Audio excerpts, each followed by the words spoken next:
Sejam bem-vindos a mais um Arena Reinforce, seu podcast sobre cibersegurança, onde a gente fala de cibersegurança de uma forma simples e descomplicada, tentando aproximar para o nosso dia a dia. Eu me chamo Amir Velho, sou responsável pela área de operações na Reinforce. A Reinforce é uma empresa focada tanto num pilar voltado para a marca, para monitoramento, consequentemente proteção da marca, como também num pilar de vulnerabilidade, onde a gente procura acompanhar as vulnerabilidades do ambiente sobre aspectos diferentes, sobre cloud, em termos de postura, infra e também na parte de aplicação, para poder trazer, por exemplo, um upgrade às esteiras DevOps com DevSecOps. Hoje a gente está aqui, nessa edição a gente vai falar com a Carla Batistella, com quem eu já agradeço desde já por ter aceito o convite. Ela destaca-se na liderança de times de segurança, trabalha em grandes empresas, trabalhou e trabalha em grandes empresas no mercado e certamente a gente vai poder tratar muito sobre essa questão de governança e inovação. Carla, eu gostaria desde já de agradecer você por ter aceito o convite de participar com a gente. Eu que agradeço imensamente aí o convite e vamos falar Isso aí. Segurança. Legal. Carla, antes da gente mergulhar ou começar na questão mais propriamente que é foco do nosso assunto, a gente quer entender um pouco de onde que vem a Carla, né? Então, contar um pouco quem você é, de onde você vem e como você parou ou veio trabalhar com cibersegurança. Conta para nós um pouquinho. É daqui mesmo de São Paulo, interior, onde cresceu, para a gente poder entender um pouco, e a gente destaca muito isso aqui, aquilo que forma o caráter do profissional, que vai muito além só do lado técnico. Bom, eu sou guarulhense, né? Eu nasci na cidade de Guarulhos. Eu trabalho com tecnologia da informação desde os meus 16 anos, foi meu primeiro emprego. Dali eu só desenvolvi a carreira, então fiz processamento de dados, né? No colégio, na época tinha técnico em processamento de dados. Não tem muito tempo isso. Isso é novo na nossa época. E lá em Guarulhos tem um colégio que é bem conhecido na área de tecnologia, que era um primeiro colégio ali também, que era o ENIAC. Então, a gente fazia lá processamento de dados e de lá eles criaram uma faculdade que tinham três cursos inicialmente. Era banco de dados, redes de computadores, ou acho que era ciências da computação, uma coisa assim, web designer, uma coisa assim. E era aqueles cursos de tecnologia, tecnólogo, né?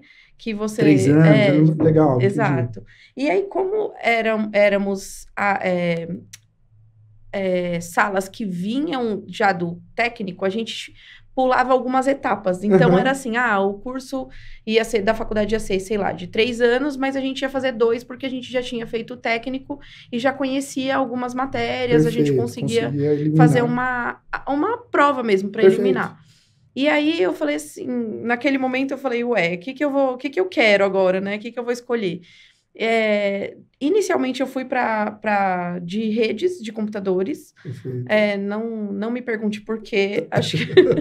E aí a gente foi fazer lá a primeira turma de redes de computadores da faculdade. Então, o que que eles aproveitaram? A turma nova para a gente fazer o cabeamento da faculdade. Ele foi ótimo. Mão de obra barata.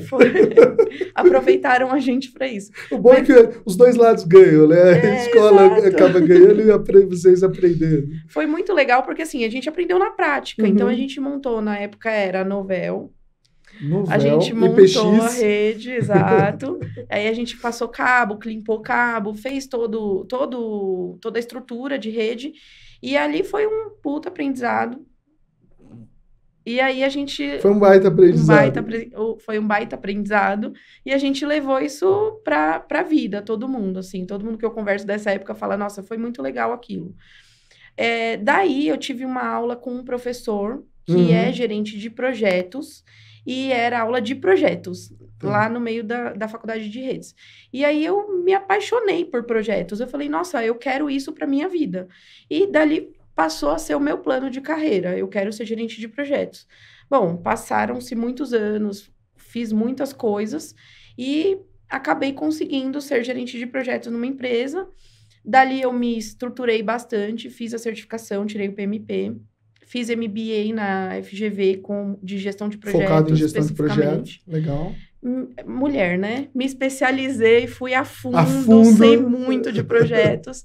E aí eu fui ser gerente de projetos de infraestrutura e depois eu fui ser gerente de projetos de segurança da informação. E aí o bichinho me picou. E picou, dançou, né? Na verdade, entrou em segurança, é difícil sair, né? Ninguém sai, né? Porque, assim, normalmente quem entra e fica é uma pessoa que já tem um perfil parecido, assim. Sim. Que são pessoas... A gente é um pouco nerd, né? A gente gosta desse bicho estranho, né? A gente gosta desse negócio de regras, né? Sim. E a gente sempre tá pensando no risco ali, né? Então, eu sempre tive esse olhar muito focado em riscos, por isso que eu gostava muito de projetos. E quando eu conheci segurança da informação, eu falei, nossa, aqui tá juntando tudo que eu mais gosto, né? Que é a gestão de projetos, que é a parte de riscos e gestão de pessoas, né? Que no fim você acaba tendo que gerir pessoas ali nos times e tudo mais. Eu amei essa vida e fiquei por aqui mesmo, aqui estou. Que joia, que legal. Acho que, de forma geral, é difícil aqueles que nasceram em segurança, né? Com talvez da nossa geração aí que começaram. Normalmente vem da área de redes, ou vem aí da área de projetos, ou mesmo... eu lembro que eu conversei com uma outra pessoa aqui que também tinha ido para a área de projetos, ou mesmo até de desenvolvimento de alguma forma, né? Mas é difícil o profissional que começou em cyber, né? E legal também, que você comentou, eu lembro que eu tive chance de trabalhar num desses cursos técnicos, eles são muito legais porque eles já dão um direcionamento para o mercado, que muitas vezes falta de realmente entrar no mercado para poder trabalhar ou para poder entregar alguma coisa, né? Acho que esse exemplo que você deu de montar a estrutura é bem o que esses cursos procuram direcionar, né? Legal. Eu acho legal porque tem professores ali que vêm do mercado, então eles trazem muito essa vivência, sabe? Essa experiência que a gente que quando está começando, a gente não faz a menor ideia de como vai ser o mercado, né? Normalmente a gente está num suporte N1, N2, a gente está ali em campo, a gente não faz muita ideia de como é um board, por exemplo, uma diretoria, e aí eles vêm já com essa bagagem, com essa experiência, e isso traz até uma curiosidade a mais, né, para os alunos, então isso é muito legal. Legal. Carla, e dentro desse aspecto, hoje você trabalha numa empresa. E eu achei interessante porque a empresa que você trabalha é uma tech-fin. E a gente escuta bastante de fintech. Existe alguma diferença? Explica pra gente aí. É a mesma coisa? Não? Conta para nós um pouquinho. Qual área você tem trabalhado hoje?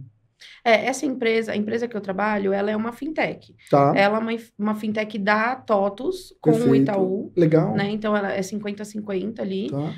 E nós prestamos serviço, a empresa presta serviços financeiros para clientes da TOTUS. Joia. Então, o futuro ali é a gente ter um RP Banking, alguma coisa nesse sentido, tá? O que eu vejo de diferença de fintech para empresas que eu vim do mercado? Por exemplo, a última empresa que eu estava era uma indústria. A fintech é completamente diferente. Acho que muda muito mais rápido, né? É muito mais dinâmico, né? É muito mais dinâmico.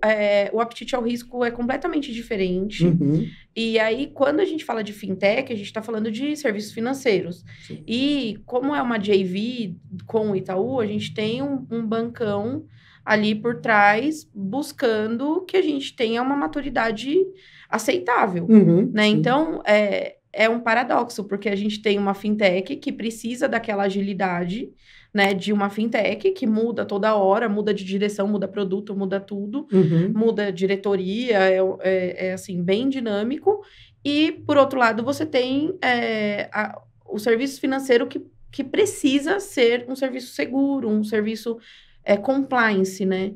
Então, você precisa ter esse equilíbrio. E aí, isso para os times de segurança é um É desafio, no mínimo né? desafiador, né? Como equilibrar essa balança, né? Até onde vai o risco, até onde vai a questão da inovação, né? Eu falo pro time assim que a gente precisa ter muita tolerância à frustração, Certo. porque o time de segurança ele precisa ter tolerância à frustração. Não adianta, a gente nunca vai conseguir fazer tudo o que a gente acha que Uhum, é o correto. sim. Muitas vezes a gente vai seguir por caminhos que a gente sabe que não é seguro, mas que é o caminho que a empresa precisa seguir, porque senão você vai parar o business. Então, tem esse equilíbrio que precisa haver, né? Precisa acontecer. Não, perfeito. E dentro disso, Carla, acho que agora entrando de fato no assunto de hoje e tentando equilibrar esse assunto, tentando equilibrar essa balança, a gente vê muito sobre governança e inovação dentro até do seu perfil e até do histórico que você contou. Como que você pode mudar a percepção e posicionar a segurança como uma parte estratégica do negócio, e não talvez como bloqueador, né? Mas sim como o habilitador que vai fazer. Como que você tem feito no dia a dia para superar esse desafio de, em segurança, apoiar o negócio, aprofundando no que a gente estava falando antes?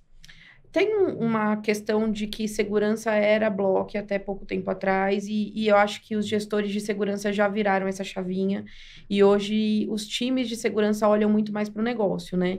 Se aproximaram do negócio. Então, quanto mais próximo a gente estiver do negócio, mais a gente entende o quanto aquilo pode atrapalhar. Tá. Né? Então, é o que eu falo sempre para o time, assim, pessoal, ninguém acordou e falou, hoje eu vou lá derrubar a empresa, né? Eu não quero prejudicar a empresa. Então, a gente precisa entender do nosso lado que a gente precisa ter ações que vão ajudar o negócio. Esse é o primeiro ponto. Joia. E pôr a mão na massa.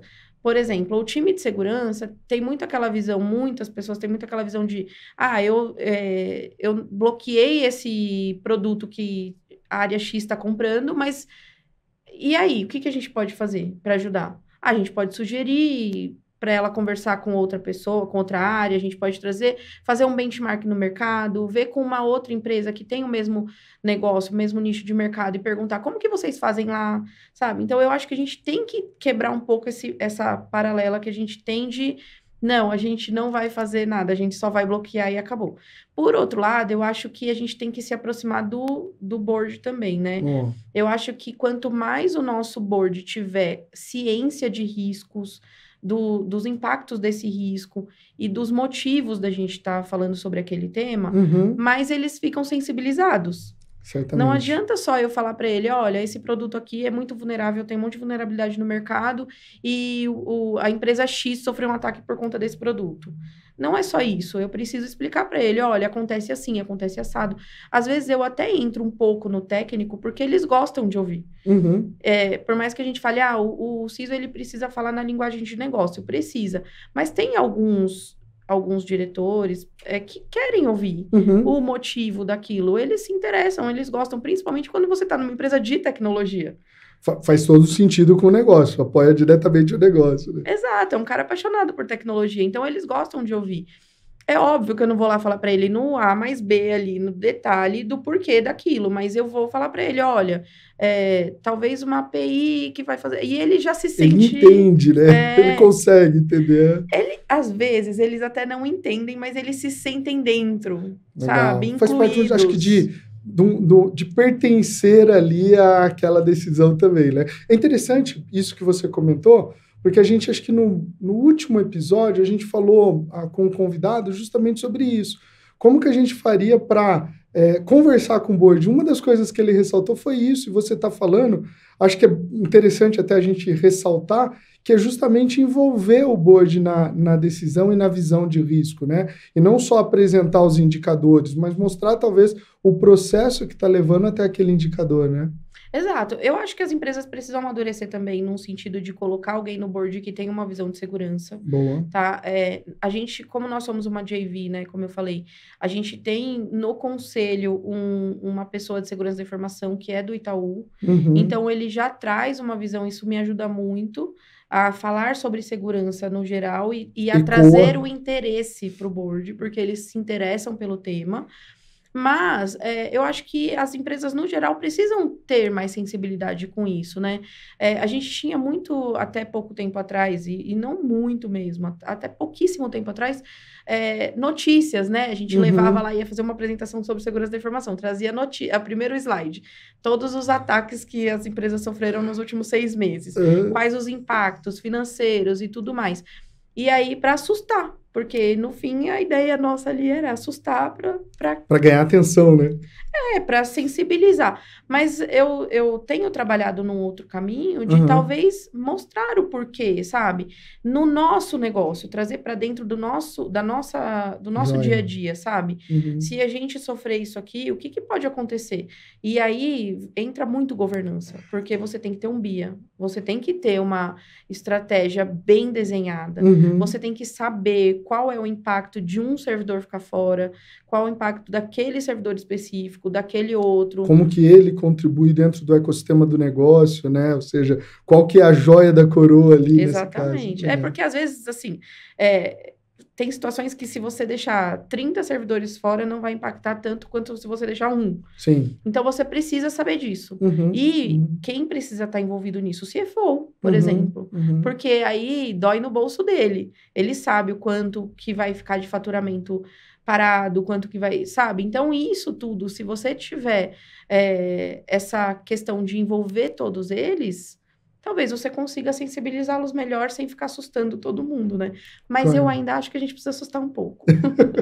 Eu acho que faz parte de ganhar atenção, sensibilizar para ter ele junto no processo, né? Esse ponto que você falou do CFO também é muito interessante, porque quer queira, quer não, é uma forma dele verificar ali que aquele ponto, deixar visível que aquilo ali é o problema, para ele poder investir, para poder fazer sentido, né? E dentro disso, quais você entende que são os passos? Ou seja, olhando para a questão de implementar isso de equipe, qual que você entende que são os passos essenciais para criar uma base sólida que suporte justamente essa visão estratégica? Que quem está nos ouvindo, às vezes fala, poxa, mas legal, entendi, mas por onde eu começo? Qual seria a visão dentro de um processo de governança para criar essa estrutura e sensibilizar o board ou sensibilizar a direção da empresa?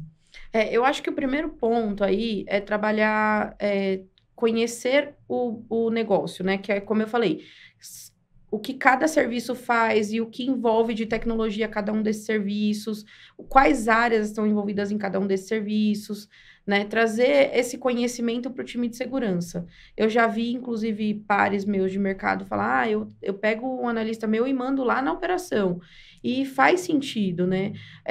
Sentir o dia a dia ali, onde está o calor, né? Exato, Na empresa anterior que eu estava, que era uma indústria, a gente ia lá na fábrica, olhar o dia a dia mesmo, participar, ver o faturamento, ver o robozinho funcionando, sabe? Então, isso é uma coisa muito importante, porque você tem total visão do impacto do seu trabalho. Isso é o primeiro passo. E aí, eu acho que desenhar um BIA muito bem desenhado, né? Não tem como. Você precisa saber quais são os riscos do seu negócio. E aí, quanto tempo eu posso ficar parado? Qual vai ser o impacto disso? Quem que eu preciso envolver na hora de aquilo estar parado, calor. Né? Do calor. Então, o que a gente vai fazer? Né? Como que a gente vai fazer? Então, isso tudo eu acho que é um primeiro passo. Precisa mapear tudo isso, porque aí você sabe até desenhar todo o resto das suas estratégias. Todo o resto vem baseado nisso, inclusive a estratégia de riscos, né? Bom, legal. Eu acredito que a governança, ela traz uma vantagem competitiva. Em alguns casos, ela é necessária até para que o negócio caminhe, mas em alguns casos ela traz uma vantagem competitiva. Quais são as práticas de governança que você considera ali eficazes? Olha, isso faz sentido e a gente precisa ter para manter, talvez, né? Porque a gente falou do início. Levantou o BIA, estabeleceu, entendeu o negócio, mas e agora para manter e isso ajudar o negócio? O que você vê que seria o dia a dia? Cara, meu foco principal é gestão de riscos. Sempre foi. Eu sou muito focada em riscos, né? Até como eu falei, eu vim de gestão de projetos, eu já tinha isso meio que na veia, mas eu trago riscos como de uma maneira diferente. Eu não olho um risco só tecnológico ali. Então, quando eu falo para o time, por exemplo, vamos avaliar um produto, eu não estou olhando só a arquitetura, eu estou olhando, inclusive, a parte de privacidade, eu estou olhando, inclusive, o fluxo ali desse produto, como que isso envolve o negócio, quais são os equipamentos. Então, a gente faz uma análise de risco muito completa e eu trago um rating para esse produto e mostro para o board. Pessoal, olha, esse produto aqui tem essas vulnerabilidades. Não é exatamente a vulnerabilidade que eu vou mostrar para ele, mas assim, tem essas fragilidades. Perfeito. Então, a gente precisa seguir por esse caminho. Então, eu acho que riscos assim, a base, né? Você vai conseguir seguir para tudo. Na experiência atual, a gente tirou as 2 certificações, a 27001 da ISO e a ISO 27701, que é a de segurança e a de privacidade de dados. E eu sempre trabalhei com esse framework de ISO, eu sempre gostei da ISO, porque eu acho que ela é a mais completa. Ela tem mais de 100 controles técnicos e ela tem muitos controles de governança, muitos. E a ISO, ela traz, por exemplo, você avaliar forças e fraquezas da empresa. Você faz uma análise SWOT, que é requisito.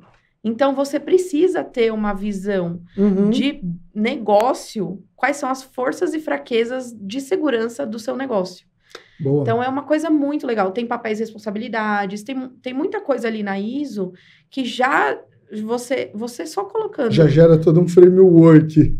Você colocando o framework da ISO para rodar ali na sua operação, você eleva o seu nível de maturidade num grau que as pessoas não têm muito conhecimento disso. Quem não conhece bem, as pessoas se assustam. Falam, nossa, realmente, você passou a ter muitos mais controles por conta da ISO. Boa, excelente.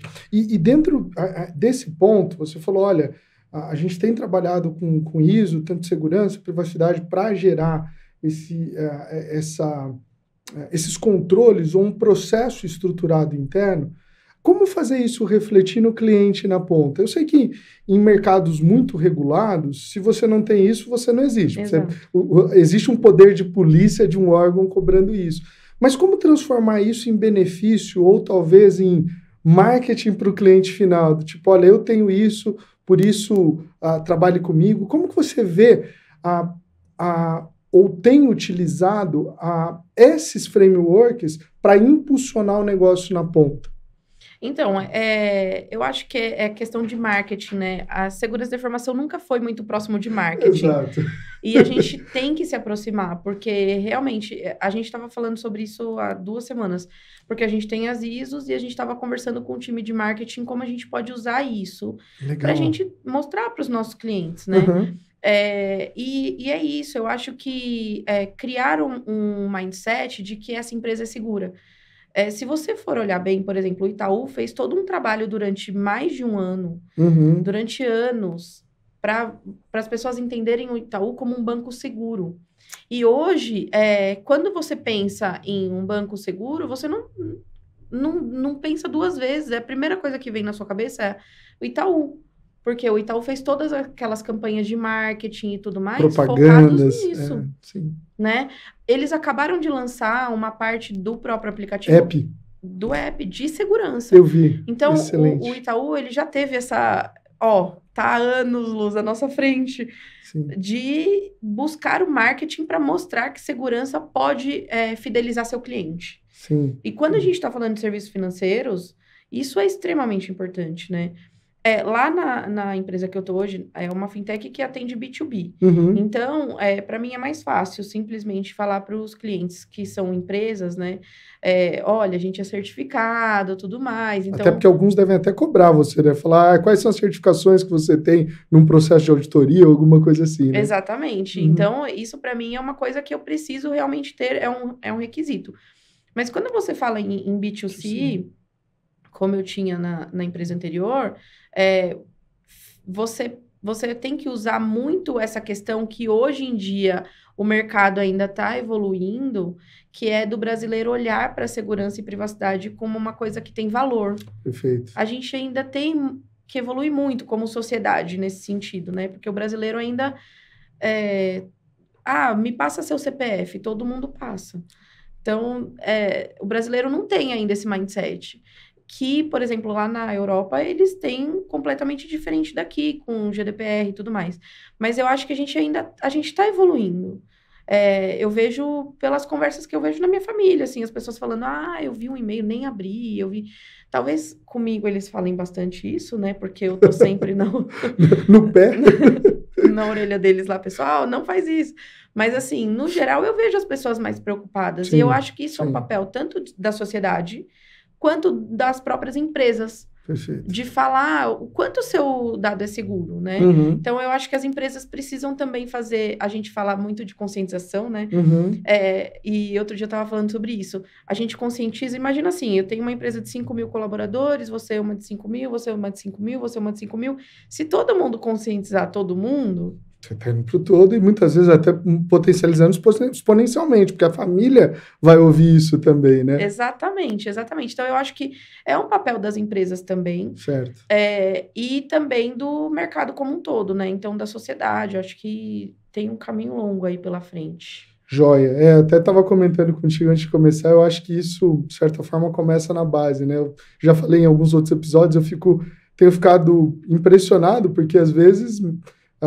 minha filha, nova ainda na escola, tem recebido informações sobre senha segura, sobre Sim. a forma de ter uma senha segura, né, um caractere, complexidade. Eu tenho achado isso muito interessante porque, de fato, além de falar em casa, a gente começa a ver essas ações que você falou na sociedade. Mas teve um ponto que você falou, cara, que foi sobre a questão de privacidade. A gente, acho que começou a ter, embora ainda recente, mas começou a ter leis para falar que aquilo de fato é nosso, né? Para regular que o que é nosso mesmo. Quais são os principais desafios que você vê em implementar um programa de privacidade de dados robusto, ou seja, que de fato dentro da corporação faça sentido? O que você vê agora especificamente sobre privacidade nesse sentido? Vamos lá.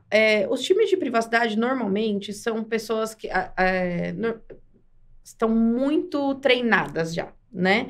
Então, por quê? Porque... Os últimos anos fizeram isso, né? Criaram uma certa resiliência.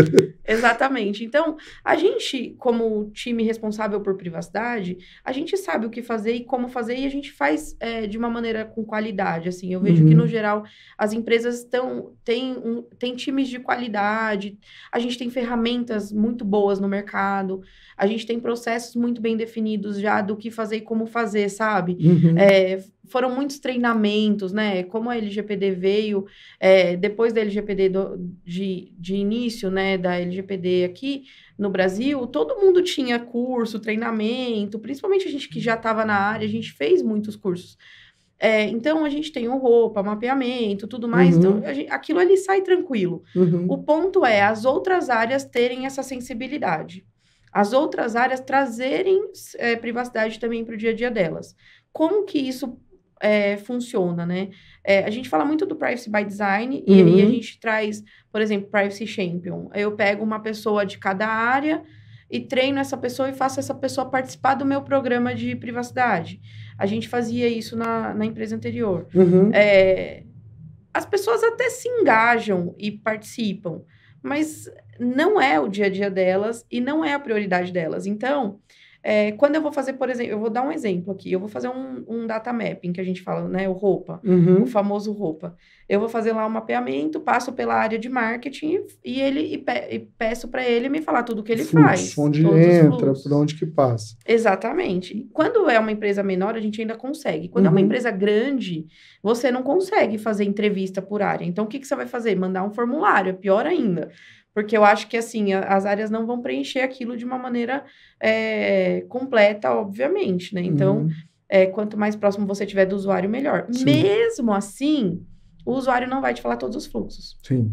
Então, acontece muito, e eu acho que todo mundo que trabalha com privacidade vai rir agora, porque você vai lá, faz todo um processo, um mapeamento bonitinho, você faz análise de risco, você define os gaps, você define plano de ação e tal... E aí, de repente, alguém vem te falar, Carla, você sabia que tal área faz tal coisa? Oi? Mas eu já conversei com aquela área, né? É isso. A área falou com a gente a semana passada e não falou nada disso. Aí chega, por exemplo, um contrato daquela área contratando um fornecedor X para uma atividade Y e fala assim para mim, mas eu não sabia que eu tinha que te falar o que eu tô contratando. Então, assim, é muito isso, assim, obviamente, que eu acho que com o tempo, a gente, todo ano eu passo lá, né? Porque normalmente as roupas a gente atualiza uma vez por ano. Então, todo ano a gente vai falando para aquela pessoa, olha, é assim, é assado, a gente vai usar isso aqui para isso. Então, e todo ano faz treinamento. Então, eu acho que acaba criando uma maturidade, mas ainda falta muito. Então, Privacy by Design, mesmo que a gente crie mecanismos, por exemplo, num Gira da vida, na esteira de desenvolvimento, tem que passar pela área de privacidade. Eles burlam isso também. Então, né, eu tenho uma conhecida que ela é vice-presidente numa empresa de marketing e de publicidade, e ela falou para mim, olha, cara, desculpa, mas quando eu preciso fazer meu projeto, você acha que eu vou procurar o DPO? Eu tenho autonomia para fazer. O DPO que corre atrás depois, né? Entendeu? Infelizmente. Eu acho que o grande ponto é esse. E dentro disso, para a gente superar esses desafios, então esse desafio talvez cultural, o que você acredita que é o caminho? Você acredita que, de fato, assim, é treinamento, é bater? Tem alguma outra ação que você vê, além de treinar, que possa gerar um efeito, que possa facilitar essa percepção das áreas para que tenha sucesso um projeto robusto de privacidade de dados? Eu entendo que a proximidade do DPO com as outras áreas é uma coisa... Sabe aquela conversa do café? Que é onde você pega, às vezes, aqueles maiores insights, né? Exatamente. Essa área está fazendo, né? E conversar com essas áreas, falar, olha, privacidade é crítico por conta disso. Às vezes até conversar, contar uma história, sabe? Ali no corredor, ali no café. Então, é muito de sensibilizar os próprios executivos para eles irem cascateando isso, né? Tá. Eu já cheguei uma vez a conversar com um gerente de área e eu falei assim, nossa, olha, você viu o que aconteceu, sei lá, na empresa X, vazou tantos dados, isso é um problemão para a empresa e tal. Aí ele, na semana seguinte, o analista dele procurar a gente e falar assim, nossa, olha, ele falou comigo, não, mas a gente trata o dado assim e tal, e não sei o que. Então, isso surtiu um efeito. Cascateou, né? Dentro do processo, da área, né? Chegou até a ponta. A gente tem que estar próximo do executivo, esse é o ponto, assim. Tá muito próximo e sensibilizar. Por outro lado, os times de privacidade, eles precisam tirar isso do time que está fazendo e ter também a visão de quem é que está executando o trabalho. Também não adianta a gente chegar lá para querer fazer mapeamento com o coordenador que não executa aquele trabalho no dia a dia. Então, eu falo muito com o meu time, chama algum analista junto, porque o analista vai falar para o coordenador, não é assim que a gente faz.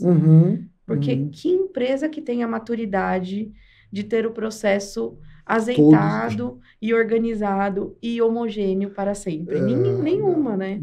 Então, eu acho que o analista do dia a dia que vai falar melhor para a gente do que o coordenador que definiu o processo, né? Sim, e muitas vezes porque ali no dia a dia teve que ter certas adaptações ou certas definições, e às vezes isso ainda não subiu de alguma forma, né? Dependendo do tamanho da empresa, né? Acho Exato. que passa por isso. Como balancear isso, cara? Porque, assim, a gente entende que momentos de crise podem definir uma empresa, mas como a gente pega e fortalece a resiliência para um momento, por exemplo, de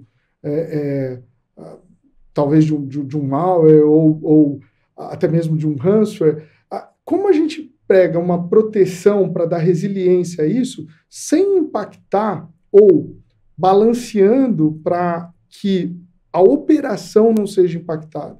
Em outras palavras, a gente falou isso no início, não sei se você tem algumas dicas de como balancear isso. Eu seguro mais dentro do risco? Não? Onde que define para poder, de fato, ter essa colaboração entre a área de segurança e o negócio e o dia a dia operacional? Como que você vê aí dicas nesse sentido, ou como você tem feito, talvez, para tentar buscar esse equilíbrio na balança? Primeiramente, gestão de frustração, né? Gestão de frustração. Porque é a gestão da nossa frustração e, segundo, gestão de riscos, né? Apetite ao risco. A empresa, primeiro, assim, o que eu sento e converso com os executivos, normalmente a gente cria comitês, né, de segurança e privacidade para que a gente tenha uma conversa próxima e periódica para que o tema não fique. Então, você pega um CFO da vida, ele entra lá no meu comitê e fala, Carla, tem alguma decisão para tomar aqui? Aí eu falo, não, é só informativo e você precisa ver. Então, porque senão ele já nem queria, né? Se não tem decisão... Não, senão eles não querem participar, Isso, sabe? Se não tem decisão, ele nem quer participar. Eu tive um gerente executivo uma vez e ele falou assim, o CFO entrou falando isso, né? E aí ele foi depois reclamar com o meu gerente, falou assim, porque eu não tenho que participar. E aí ele veio para mim, Carla, talvez a gente tenha que diminuir. Eu falei, não, é muito pelo contrário, vai por outro caminho. A gente tem que envolver eles. Por mais que seja chato para eles, ele tem que saber disso. É um tema que ele tem que estar participando. Sim. Né? Não adianta ele vai querer fugir. Assim como ele quer fugir do tema jurídico, assim como ele quer fugir do compliance, mas ele precisa participar. Ele é board da empresa. Né? Então, eu acho que a gente precisa ter um pouco dessa casca dura, assim, de falar, pessoal, vocês têm que estar aqui. Eu sou chata? Sou, mas tudo bem, vamos lá, vamos conversar. Né? Essa é uma maneira, eu acho que sensibilizá-los. E aí, nessa conversa, pessoal, qual que é o apetite ao risco da empresa? É baixíssimo. A gente não quer, a gente não tá topando o risco. Então, tudo bem. Então, a gente tem esse risco X, Y, Z. E isso aqui, no negócio, tem esse impacto A, B e C. A gente vai topar ou não? Né? E aí, é muito estratégico, né? Ou você cria um comitê extremamente operacional, e aí eu não sou muito a favor de comitê de segurança operacional, porque eu acho que isso tem que ser reunião de dia a dia, de trabalho, sabe? Não necessariamente um comitê, né? Exatamente. Um momento específico. Exatamente. Comitê, no meu ponto de vista de segurança, e aí eu posso estar errado ou não, mas é o que eu tenho de experiência, comitê de segurança, comitê de privacidade tem que ser muito tático, assim, muito junto com o board para tomada de decisão mesmo, obviamente, para trazer para eles ali o andamento das coisas e tudo mais, mas para tomar decisão, a gente vai topar esse risco ou não vai? Porque quando eu chego num comitê para apresentar um risco muito crítico para um diretor de produto, eu já falei com o gerente executivo dele, e já me falaram, Carla, não vai dar para corrigir isso aqui. E aí eu vou levar para o board no comitê e falar, pessoal, a gente vai topar esse risco? Não vai. Então, seu gerente executivo já me falou, e eu já conversei com ele que eu ia trazer para cá, e às vezes eu levo o gerente executivo junto no comitê. Até para ter, de fato, ali o respaldo de que foi feita a análise, né? Exatamente. Isso aqui não vai dar para corrigir. E aí? A empresa quer topar? Qual vai ser o controle que vai mitigar aquele determinado risco, né? Que vai compensar aquele determinado risco. Né? Exatamente. Os controles compensatórios. Exatamente. Né? Eu lembro de uma situação que o diretor falou, a gente vai trocar o fornecedor. E aí o gerente executivo falou, Carla, pelo amor de Deus, como é que eu vou... Eu falei, não sei, o seu diretor falou que vai fazer. E trocou o fornecedor. Porque o fornecedor tinha um risco. E a gente levou no comitê. Quando você faz um comitê extremamente operacional... ali é dia a dia, e aí não sai esse tipo de coisa, sabe? Decisões mais, talvez, estratégicas que vão permear diversas áreas, né? Exatamente. É você saber como usar também a governança a seu favor, sabe? É um pouco disso, acho que junto. Gostei muito dessa questão de sensibilizar, né? Acho que tem muito a ver com isso. De novo, atuar nas duas áreas, escutar o de baixo e conseguir sensibilizar o board. Acho que forma um bom glue, né? Uma boa cola entre as duas etapas. Legal. E assim, certamente, alguns riscos ali, por mais mapeados que estejam, por mais controlados que estejam, às vezes tornam incidente. Quando isso acontece, o que você tem em termos de liderar a resposta a esses incidentes, quando teve um determinado incidente, e como isso impacta a reputação e a competitividade da empresa? Como reverter ou como trabalhar nisso, buscando talvez a forma positiva de educação frente a uma perda única e exclusivamente? O que você vê nesses momentos de crise, né? Tive um incidente, envolveu várias áreas. Qual é a sua perspectiva e o seu aprendizado nessa área, Carla? O que eu tenho visto, tá? Do que eu já passei, inclusive, é que quanto mais rápido, mais ágil você for, quanto mais resiliente o seu ambiente for, né? Então, resiliente naquele sentido de eu consigo voltar rapidamente e sem muitos impactos. Mais seguro passa mais segurança você passa para o seu cliente, para o restante das pessoas, né? Para quem está assistindo aquilo. Então, por exemplo, eu tive um incidente que demorou uma semana para a gente voltar. Qual que é a sensação do mercado quando você demora uma semana para retornar ao seu ambiente? Não tem estrutura alguma, não tem plano algum, né? Cadê a governança? Cadê o controle disso, né? Obviamente que a gente tem problemas que podem acontecer tecnicamente, a gente conhece tecnicamente, a gente sabe que pode acontecer de, um backup deu problema, voltou, mas é essa sensação que passa para o mercado. Quando você tem um incidente que você resolve muito rápido, o seu monitoramento pega rápido e você resolve rápido, você passa uma sensação de controle. Então, eu acho que isso é muito importante. Então, o que a gente tem que trabalhar? Sempre, sempre. Resiliência do ambiente, né? Quanto mais resiliente nosso ambiente for, melhor. E todos os seus processos de governança mesmo, para que aquilo seja visto e tratado rapidamente. Legal. E eu acredito até, já posso imaginar pelo que a gente está conversando, que a resposta do que eu vou te perguntar, mas eu queria, porque acho que vai ter insights interessantes aí. Você vê uma segurança funcionando sem engajamento de todos?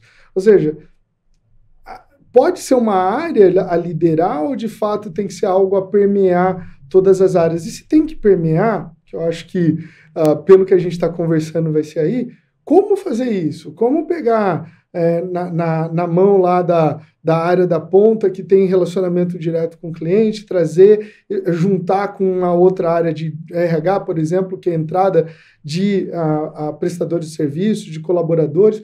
Como fazer isso? Então, primeiro, você acha que dá sem o engajamento de todos? E se não dá, como envolver todas as áreas nesse bem comum e até para ter planos, né? Porque você comentou isso agora. Na hora do incidente, você precisa confiar na governança, confiar naquilo que foi treinado. Como envolver isso? E se de fato isso faz sentido com uma andorinha só? Não tem como. Toda vez que eu faço algum treinamento, né, na empresa, uma das coisas que eu sempre falo é que esse risco é compartilhado. Porque eu não tô lá para fazer a minha segurança da minha família, eu tô lá para fazer a segurança da empresa, né? Então, eu sempre falo isso para eles, assim, principalmente para quem a gente está treinando, e é independente de quem seja. Eu não tô falando só de gestão, eu tô falando de analistas, de todo mundo, assim, estagiário. Eu coloco todo mundo no treinamento, e esse é um ponto. Eu lembro que uma vez um diretor para mim falou assim para mim, Carla, mas a gente vai colocar até as faxineiras? Sim, elas precisam saber. Porque elas podem encontrar um pendrive ali jogado e podem passar para alguém ou deixar em cima da mesa, né? Exatamente, eles têm que estar envolvidos, né? Eles fazem parte da empresa. Então, o primeiro ponto que eu falo isso compartilhando o risco, né? E o risco qual é? O risco da empresa ser atacada, da gente ter um problema com a empresa. O que pode acontecer se atacarem a empresa, né? Pode acontecer da gente ter um problema de fechar a empresa. E tá tudo bem para vocês? E aí eu sempre falo para eles, vocês estão cada um é especialista numa área, por exemplo, marketing, que a gente falou bastante aqui, RH. Vocês são especialistas em contratar pessoas, em fazer propaganda, em levar a nossa marca aí para o mercado. Eu sou especialista em proteger a nossa marca. Então, eu sei que o lado de vocês é muito importante, assim como o meu também é. Então, a gente precisa encontrar um equilíbrio para que vocês funcionem bem e eu também. Né? Então, eu sempre falo isso. Vamos compartilhar aqui e as ações de vocês levam junto com as minhas. Obviamente que o meu papel nesse ponto de equilíbrio, né, o meu papel é maior, porque eu tenho que monitorar, eu tenho que responder, eu tenho que criar os processos. Mas se ninguém seguir o que eu pedi para seguirem minimamente, todo o meu trabalho vai por água abaixo. Então, todo o investimento que a gente está fazendo vai por água abaixo. Então, esse recado, ele precisa ser dado, sabe? Para as áreas entenderem e sentirem parte. E aquele negócio que eu falei no começo dos executivos, eu acho que não só com eles, mas com os times no geral, as pessoas gostam. Por exemplo, o último treinamento que eu fiz, eu mostrei um phishing fake para todo mundo. Então, eu fiz um treinamento com a empresa inteira. Então, foram várias sessões e todas eu abri um phishing fake, mostrava como é que era, como identificar um e-mail, isso. Abria lá um e-mail fake, um e-mail original, mostrava. E as pessoas se interessam, as pessoas gostam, elas se sentem, sabe, valorizadas. Porque ali, até então, eu já participei de treinamentos de segurança e privacidade como se as pessoas que estão treinando a gente fossem acima da gente, sabe? O time de segurança tem que acabar, né? Se não acabou, tem que acabar, né? São pessoas mais inteligentes, sabe? Mas não tecnologia tá aí, todo mundo conhece. Às vezes eu falo, o meu marido não trabalha com tecnologia, às vezes eu falo para ele, você sabe muito melhor de notebook do que eu, se bobear, porque tá ali no dia a dia, mexe, fuça, sabe? E eu não tenho tempo para parar e olhar mais isso, né? Sim, eu não dou suporte a, sei lá, 15 anos, 16 anos, sei lá quanto tempo que eu não pego um notebook para dar suporte para alguém. Então, como é que a gente pode achar que a gente é superior a alguém hoje em dia? Até porque a outra área, por exemplo, de RH, eu não conheço nada do que eles fazem. Sim. Assim como eles não conhecem o que eu faço. E a gente tem que trocar, porque elas têm que fazer com que eu saiba e eu tenho que saber fazer com que elas saibam. Então, eu acho que é essa integração que precisa existir. Perfeito. E as áreas entenderem que estamos todos no mesmo barco, né? Que a gente só quer que a empresa sobreviva. O objetivo é comum, né? É o sucesso da empresa. Né? E dentro dessa sua posição de liderança, como que você equilibra, né? Porque existem aí demandas relacionadas a questões técnicas e demandas relacionadas à questão estratégica.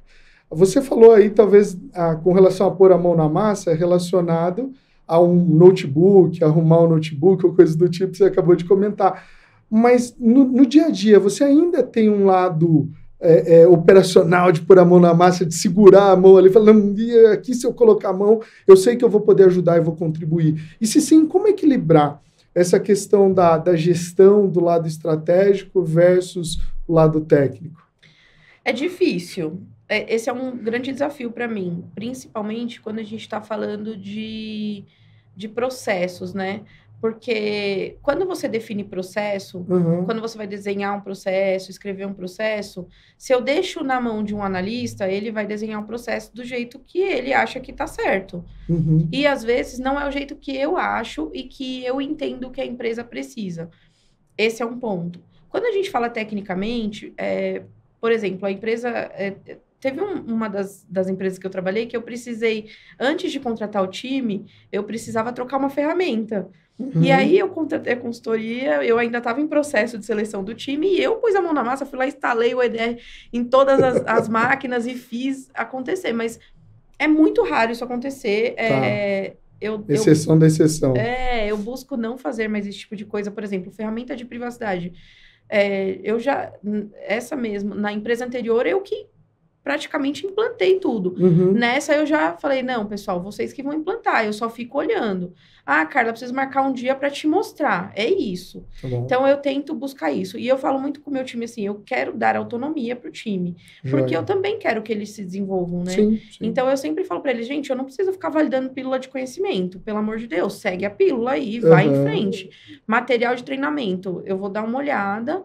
Mas, assim, em alguns momentos, eu nem preciso olhar, sabe? Então, eu quero ter um time em que eu possa confiar, que eu sei que se eles fizerem, eles vão fazer do jeito que eu faria. Tem a sua impressão digital ali, né? É muito engraçado, porque eles falam assim, no começo eu validava as pílulas e tal, e aí eu falei, em dado momento, eu falei, gente, pelo amor de Deus, vocês precisam seguir com isso sozinhos.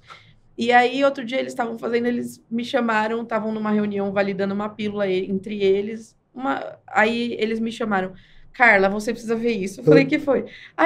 Um deles falou assim, olha, se a Carla vê isso aqui, esse monte de texto, eu tenho certeza que ela vai querer fazer bullet aqui. Aí eu falei assim, e eles me chamaram para dar risada. Porque eles já me conhecem, já sabem o que eu faria. E isso que eu acho que é o mágico de ser líder. Sim.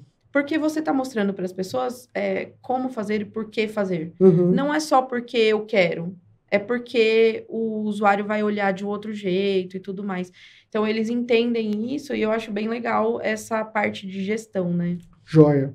Eu acho que é a forma também de fazê-los crescer, né? Mostrar talvez um caminho no que deu e muitas vezes no que não deu certo, né? Acho que a gente às vezes tem uma tendência a só falar o que deu certo, Exato. mas falar também, olha, eu já tentei por aí, não deu. Você quer tentar, talvez de uma forma diferente? Pode ser, mas cuidado, né? Dar esse tipo de alerta. E a gente está encerrando 2024, né? Estamos caminhando aí para o final. O que você vê, Carla, que vai ser um desafio para o próximo ano, ou tendência para o próximo ano, relativo a equilibrar ainda conformidade e inovação para a expansão do negócio? O que você acha que vai mais chamar a atenção aí em 2025? As IAs, né? Vai sair ISO de IA, acho que já saiu, né?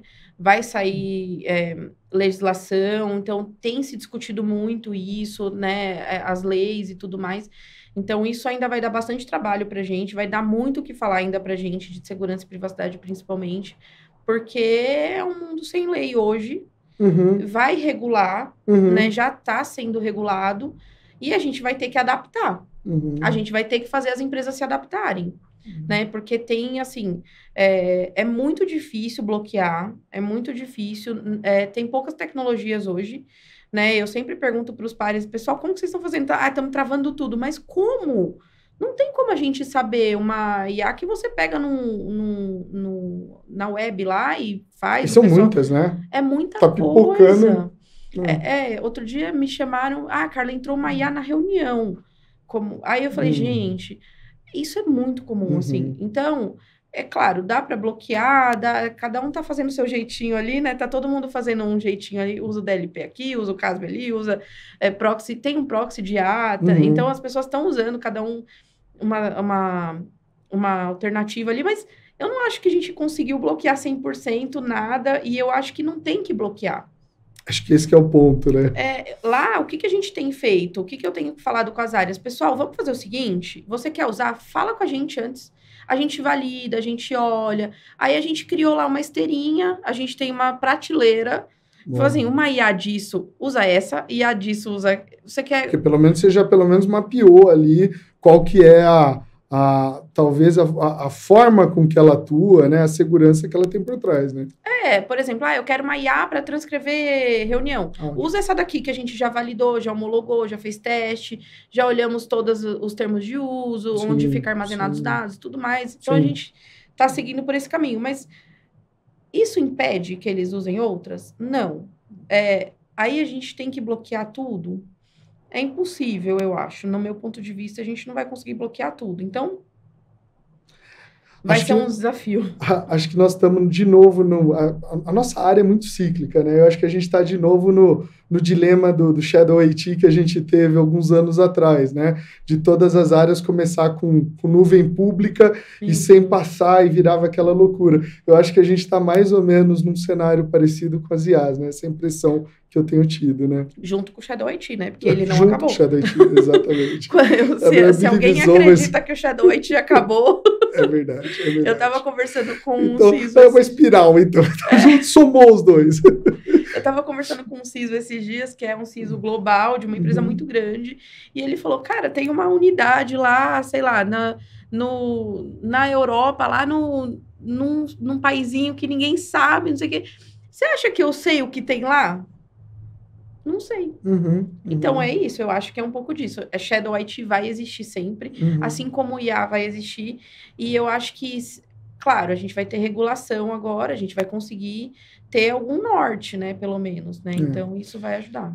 Inclusive, eu vi, já faz um tempinho, já faz alguns meses, mas o próprio Mitre já lançou o framework de ataque voltado para IA, com as fases, né? O mesmo que a gente conhece do ataque lá, para IA. Então, acho que os órgãos também estão começando a correr atrás disso. Então, tem que se mexer para poder ter alguma regulação. Cara, infelizmente, caminhando para o fim, porque tá bom o papo, mas eu queria perguntar para você qual a lição que você pode deixar para aqueles que estão estão nos acompanhando, que às vezes vão ser futuros líderes, relativo a usar a segurança como um diferencial competitivo. Como que talvez dica ou caminho a seguir nesse sentido de, olha, segurança pode ser um diferencial competitivo porque eu já fiz isso, já testei isso, ou eu fiz isso e não deu certo, como a gente acabou de falar. Mas qual seria aí uma dica, uma recomendação que você poderia deixar para esses que talvez estejam trilhando esse caminho? Eu acho que, assim, o primeiro ponto é a gente não criar segurança bloqueio, né? Por exemplo, quando você vai criar um logo de uma empresa, dentro da empresa, as áreas às vezes criam logos, né? Uhum. Aí vai lá colocar o logo de segurança, é um cadeado. Não, pelo amor de Deus, gente. Não. É negativa a imagem já, né? Por favor. Muito. Então, fechado, né? Um cadeado fechado. Não, vamos abrir, vamos expandir. E eu acho que se comunicar com o negócio, né? Se tem uma coisa que eu acho que vai acontecer daqui para frente, é esse papel do BISO evoluir bem. Sabe? Que o BISO nada mais é do que segurança que fala com business. Né? E a gente precisa disso, a gente precisa se aproximar. Obviamente que as empresas do Brasil não têm maturidade para isso ainda, eu acho. Não todas, né? Eu acho que tem algumas que têm que e até alguns segmentos, como você falou, né? Exato, mas depende do tamanho da empresa, depende de qual segmento, tudo mais. Algumas vão conseguir, outras não. Mas eu acho que quanto mais próximo a gente estiver do negócio e saber que a gente pode colaborar, é melhor. A gente vai ter ideias. Eu acho que, assim, segurança é um time que tem muitas boas ideias. Tem mesmo. A gente é um time criativo. Então, vamos usar a nossa criatividade também para ajudar a empresa, sabe? E não ficar com aquela mente fechada de, a gente precisa... ter criatividade para bloquear mais. Eu acho que até porque a gente vê muita criatividade de como os usuários usam e isso acaba nos dando criatividade também. Mas é um time muito criativo. Eu sempre falo, gente, olha, às vezes eu dou umas ideias assim, nada a ver, eles falam, não, Carlos, isso aí não dá para fazer. E daqui a pouco eles voltam e falam assim, mas dá para fazer assim, assim, assim. Então, é um time muito criativo, porque a gente precisa se reinventar o tempo todo. Então, a gente pode ajudar a empresa também. Joia. Legal.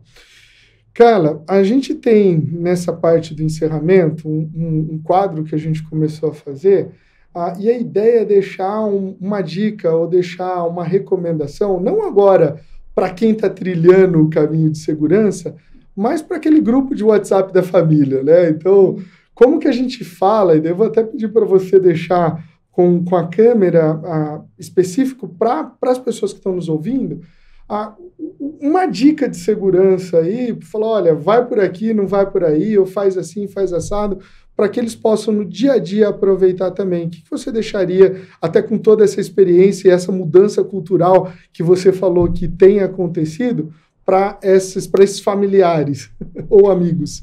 Bom, vamos lá, pessoal. A minha dica é, leiam tudo que vocês aceitarem. Não aceitem esses termos de uso, essas políticas, sem ler. Não conseguir ler, não assina, não dá aceite. Espera até o tempo que você conseguir ler. Contratos também. Então, as pessoas assinam contratos e não leem os termos, e de privacidade e segurança principalmente. Então, leiam.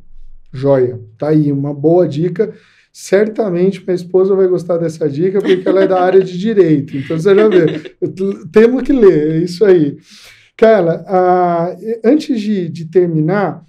Se as pessoas quiserem falar com você, ou seguir, ou ter informação aí, qual que é a melhor forma de se comunicar, seja recebendo informação, não necessariamente passando, mas recebendo informação contigo? Qual que é o melhor canal?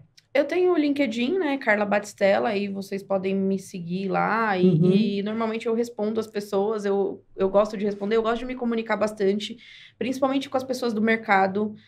Eu acho que quanto mais a gente se ajudar, melhor, né? Então, me sigam, conversem comigo lá, que eu sou super ativa. Tá aí. Carla, muito obrigado. Obrigado mesmo pelo bate-papo, foi muito legal, acho que teve diversos pontos aí de atenção e de dicas que são muito úteis. Eu agradeço pela disponibilidade em vir conversar com a gente e compartilhar um pouco do dia a dia, que tem sido bastante desafiador. Não sei se você quer deixar uma última mensagem, mas a minha é muito obrigado. Ah, não, eu só tenho a agradecer vocês pelo convite, né? Foi ótimo, adoro falar sobre segurança, obrigada. Joia. E você que nos acompanha nesse Arena Rainforest, eu gostaria de agradecer por ter assistido a mais esse episódio e também deixar as informações, acompanhe no LinkedIn, no YouTube, no Spotify, a gente tem as informações aí, outros episódios que tratam sobre diversos assuntos. Eu fico por aqui e até o nosso próximo Arena Rainforest. Feito?